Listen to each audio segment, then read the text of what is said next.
اعوذ باللہ من الشیطان الرجیم بسم اللہ الرحمن الرحیم قال اللہ تعالی فی القرآن المجید والفرقان الحمید فبسم اللہ الرحمن الرحیم وما ارسلناک الا رحمۃ للعالمین۔ سب سے پہلے جمیع مسلمان بالخصوص مومنین و مومنات کو آمد مصطفیٰ کی مبارکباد پیش کرتا ہوں۔ آپ کے سامنے قرآن مجید کی سورہ انبیاء آیہ نشان نمبر 21 کی تلاوت کی ہے، جس میں خداوند قدوس اپنے حبیب کی شان بیان کرتے ہوئے ارشاد فرماتا ہے وما ارسلناک الا رحمۃ للعالمین۔ اے میرے حبیب، ہم نے تجھے نہیں بھیجا سوائے رحمت بنا کر۔ عزیزان، میرے حبیب کی واقعاً ایسے کئی واقعات ملتے ہیں جو رحمت سے بھرے ہوئے ہیں، وگرنہ اگر پوری زندگی دیکھیں تو رحمت ہی رحمت ہے۔ بس ایک مختصر واقعہ جس میں آقا دو جہاں نے بہترین ایک اخلاقی طور سے کسی کافرہ کو مسلمان کیا ہے، وہ واقعہ مدینے کا ہے۔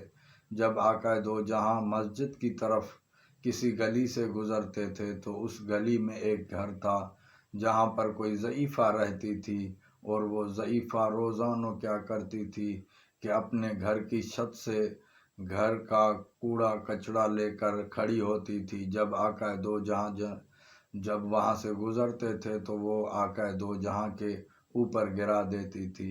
یہ متعدد بار ہوتا رہا۔ ایک دن صحابہ نے کہا یا رسول اللہ، آپ اس گلی کو بدل دیں، کہیں دوسری گلی سے چلیں۔ تو پیغمبر خدا نے فرمایا اگر ہادی اپنا رستہ بدل دے تو ہدایت کون کرے گا۔ بس عزیزان، یہ مسلسل ہوتا رہا۔ ایک وہ بھی دن آیا جب آقا وہاں سے گزرنے لگے تو کچرا اوپر سے نہیں آیا۔ آقا دو جہاں نے اپنے صحابہ سے کہا کہ ابھی میں مسجد نہیں چلوں گا، آپ پہلے یہ پتہ کرا کہ یہ ضعیفہ کہاں گئی ہے۔ جب صحابہ نے پتہ لگایا تو پتہ چلا کہ وہ ضعیفہ بیمار ہے۔ آقا دو جہاں نے کہا کہ چلو مسجد بعد میں جائیں گے، پہلے اس ضعیفہ سے عیادت کر کے آئے۔ جب آقا دو جہاں اس دروازے پر آئے اور دخل باب کیا، اندر سے ضعیفہ عصا کے ذریعے لاٹھی کے ذریعے دروازے پر آئی اور دروازہ کھولا۔ دیکھا کہ کیا عبداللہ کا یتیم کھڑا ہے۔ کہنے لگی عبداللہ کے یتیم، تجھے آج ہی مجھ سے وہ بدلہ لینے کی فرصت ملی ہے جبکہ میں آج بیمار ہوں۔ آقا نے کہا کہ ہم وہ نہیں ہیں جو بدلہ لے لیں، ہم تو عیادت کے لیے آئے ہیں۔ خدا کی قسم، تاریخ نے لکھا ہے جب یہ جملے اس ضعیفہ نے سنے تو وہ ایک بار قدموں پر گر کر اور کہنے لگی واقعاً آپ سچے نبی ہے، واقعاً آپ رحمت العالمین ہے۔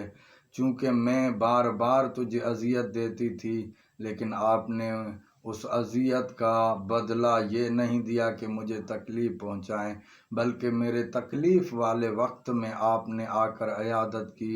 جلدی کرے مجھے کلمہ پڑھائیں۔ عزیزان، دین میں اور آقا دو جہاں کی سنت میں یہی تو مزہ ہے کہ دشمن چاہے کتنا بھی زور لگا لے، نہ ہم دین کو چھوڑیں گے نہ آقا کی سنت کو چھوڑیں گے۔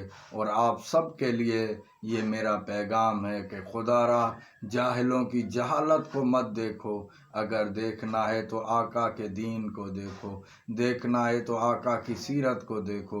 ایسی میلاد مناؤ، ایسے جشن مناؤ جس سے واعظ و نصیحت ہو، جس سے لوگوں کو دین کی طرف رغبت ہو، نہ کہ ایسا کہ ہم وہ فعل کریں جس فعل سے دشمنان اسلام راضی ہو، جس فعل سے آقا دو جہاں ناراض ہو۔ بس خدا کی بارگاہ میں دعا ہے